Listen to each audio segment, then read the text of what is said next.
নমস্কাৰ, মই কৈ আছোঁ ইউটিউব চেনেল ডেকা ফাৰ্মিং আৰু মই আজি লৈ আহিছোঁ এটা কৃষিভিত্তিক ভিডিঅ'।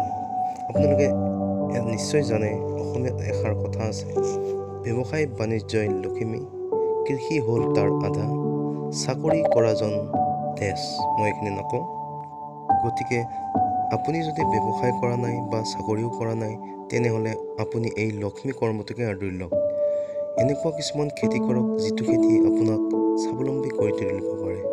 যিকোনো কাম গুৰুত্ব সহকাৰে কৰক, নিশ্চয় ভৱিষ্যতত সফল হ'ব।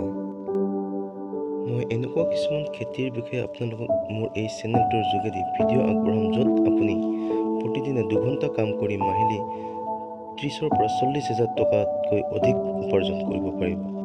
পোনপ্ৰথমে মোৰ এই চেনেল ডেকা ফাৰ্মিং ছাবস্ক্ৰাইব কৰক আৰু ঘণ্টিৰ বুটামটো দবাই দিয়ক।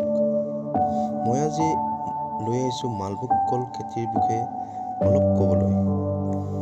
মালভোগ কল খেতি এনেকুৱা এটা খেতি য'ত আপুনি খুব ভাল উপাৰ্জন কৰিব পাৰে। আপোনাৰ নিজে কাম কৰা বা পৰিশ্ৰম কৰাৰ অভ্যাস নাথাকিলেও কেইদিনমানৰ কাৰণে এজন মানুহ হাজিৰা হিচাপত লগাওক।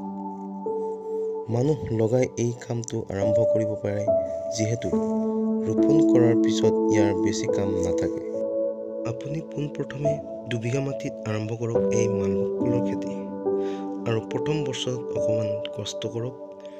প্ৰথম বছৰৰ শেষত আপুনি কল উৎপাদন পাব, অৰ্থাৎ কল আপুনি বিক্ৰী কৰিব পাৰিব। প্ৰথম বছৰতকৈ দ্বিতীয় বছৰ অধিক উৎপাদন পাব, য'ত আপুনি 3 বছৰ ইয়াৰ উৎপাদন লাভ কৰি থাকিব পাৰিব। আৰু এই 2 বিঘা মাটিত আপুনি প্ৰথম বছৰৰ পিছত মাহিলী হিচাপত চাবলৈ গ'লে আপুনি 30,000 পৰা 40,000 টকালৈকে উপাৰ্জন কৰিব পাৰিব। গতিকে এই ভিডিঅ'টো বেছি দীঘলীয়া নকৰোঁ। গতিকে মালভোগ কলৰ খেতি কৰাৰ পদ্ধতি A to Z মই এই চেনেলটোৰ দ্বাৰাই ভিডিঅ' বনাই আছোঁ। গতিকে এই চেনেলটো আগতে ছাবস্ক্ৰাইব কৰি লওক, কিয়নো ইয়াৰ যদি আপুনি মন কৰে যে মই কলৰ খেতি কৰিম বা মালভোগ কলৰ খেতি কৰিম বুলি ভাবে, তেতিয়াহ'লে মোৰ এই চেনেলটো ছাবস্ক্ৰাইব কৰি থওক, কিয়নো ইয়াৰ মই আগতে ক'লোঁ A to Z মই ভিডিঅ' বনাই আছোঁ, আপোনালোকে পাই থাকিব। গতিকে আপুনি যদি কৰিম বুলি ভাবিছে, মনত সংকোচ নোহোৱাকৈ আগবাঢ়ক।